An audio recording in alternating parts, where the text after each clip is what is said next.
Good afternoon. I'm Jervis Langdon, and I'd like to welcome you to Quarry Farm. I have been asked by the Center for Mark Twain Studies at Elmira College to talk a little bit about myself and to talk about my relationship with my son-in-law, Sam Clemens, who you folks know as Mark Twain. Quite frankly, it's a privilege for me to be here because I purchased Quarry Farm in 1869 and unfortunately passed away a year later. So I didn't get to enjoy this environment as much as I would have liked. It's a beautiful place overlooking the city that my great-great-grandson, Jervis Langdon, donated to Elmira College in 1983 to be a place for the study of Mark Twain. I was born to Andrew Langdon and Eunice King in 1809 in Oneida County, in Vernon, Oneida County. Shortly after being born, 2 years later, my father passed away. My mother married twice again, losing both husbands. She was widowed 3 times, and indeed she outlived me. The last few years of her life, she lived with us here in Elmira. For the early years, I was bounced around a bit. I was a clerk in stores, working in Ithaca, Enfield, Salina, and then eventually made an investment in lumber. In 1832, I married Olivia Lewis, and in 1838, we were in Millport, New York, a little bit north of Elmira, and I worked in and owned a lumber business. Chemung lumber was very good and very profitable, and we were beginning a rather settled life. I had an interesting experience that year when we had Frederick Douglass at our house. Many of you are familiar with him. Escaped from slavery, worked his way north in that year and stayed with us. He was not well when he stayed. We nursed him, and he became a lifelong friend. And I became a passionate abolitionist, as did Olivia. That experience shaped much of our lives to follow. After the Millport experience, we eventually moved to Elmira, coming to Elmira around 1845, and we joined the Presbyterian Church here in Elmira. I have a strong faith, and I enjoyed singing. All of the things about church experience I liked. But because of my abolitionist background, I was troubled by the use of the Bible as a defense for slavery. And Olivia and I, along with a number of other people, left the Presbyterian Church and formed the Park Church in 1846. And that church became my religious roots here in Elmira. I've been a successful businessman. I branched out from lumber to coal and railroads. General Diven here in Elmira was an investor. Dr. Eldridge was an investor. I had mines in Pennsylvania and Nova Scotia. We were very, very successful. And I was also a philanthropist. And in fact, one of the expressions that you have today is a soft touch. Indeed, I guess I was that for many, many activities in Elmira. As part of my role at the Park Church, I became chairman of a committee to select a pastor, and we went out and found Thomas K. Beecher from the famous Lyman Beecher family. And Thomas was quite an interesting character, and we went and brought him to Elmira. He would not sign a long-term relationship. He felt that he would be a temporary pastor, and of course he lasted from about 1854 until 1900. He and I became close friends. My house was across the street from the church, and his home was up here on Watercure Hill. So he would spend many nights at our home, and later when he married Julia, she became a very close friend, and we enjoyed our relationship. I called him Beecher, to be sure. He was an enterprising young man and became the head of the Academy of Science and helped start the observatory at Elmira College. I was one of the founders originally at Elmira College. And Thomas K. Beecher was involved with the planetarium that they had there. And he was innovative in terms of his Christian faith and the practice of that faith here in Elmira. In fact, my mother commented that when she saw Thomas out of the pulpit, she couldn't picture him in it. And when she saw him in it, she couldn't picture him out of it. He was quite a dynamic personality. And we were involved with the Underground Railroad.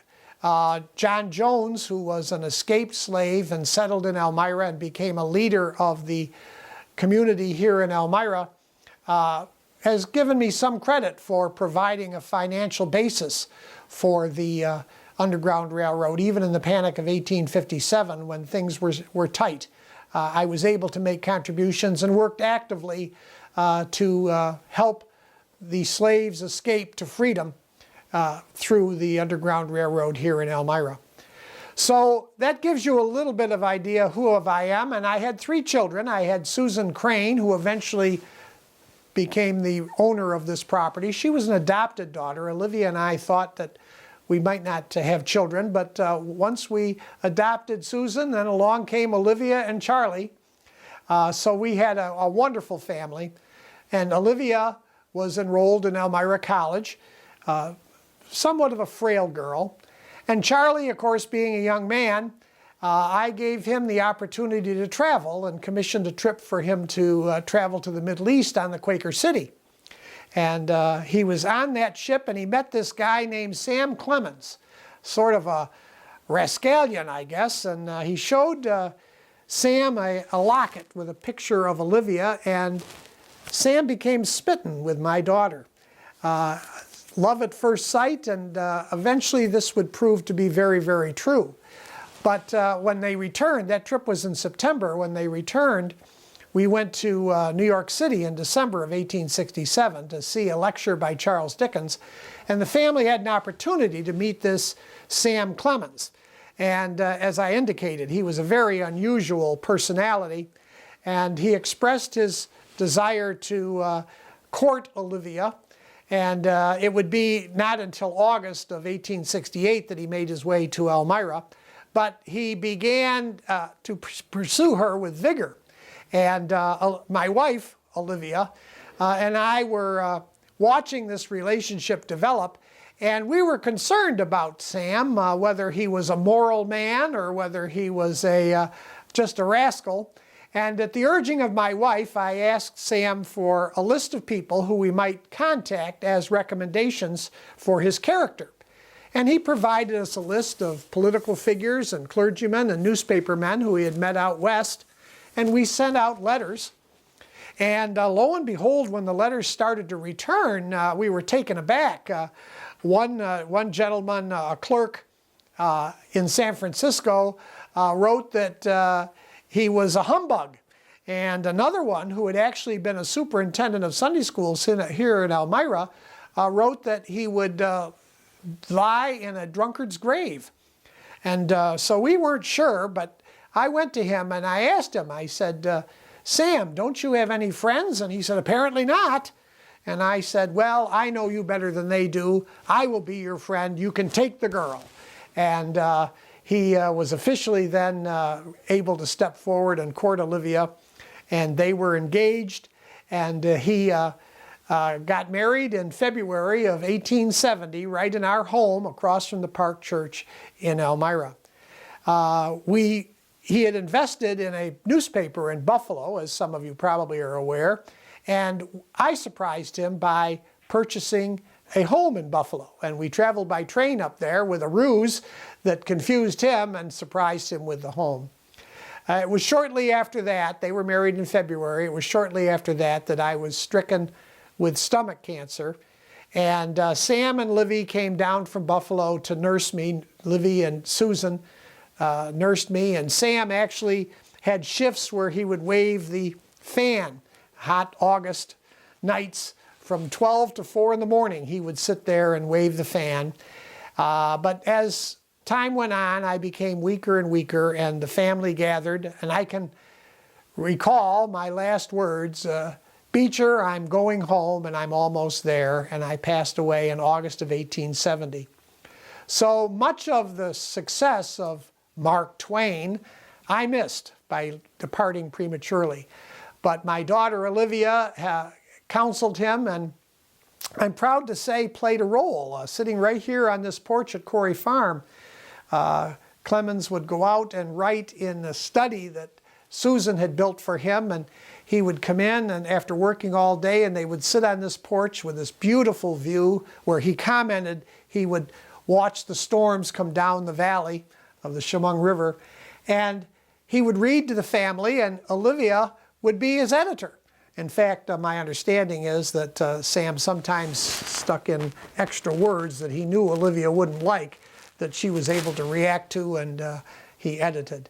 So a very successful relationship, and that I would remain for some others to tell. I would like to comment, if I might, because Thomas K. Beecher is such an important person. One story related to my son-in-law and Thomas and myself. Thomas was an extraordinary preacher, and he took the church outside the church. I never saw the current Park Church. I planned it with Beecher. I told him he could spend my money better than I could. But he used to preach in the Opera House here in Elmira.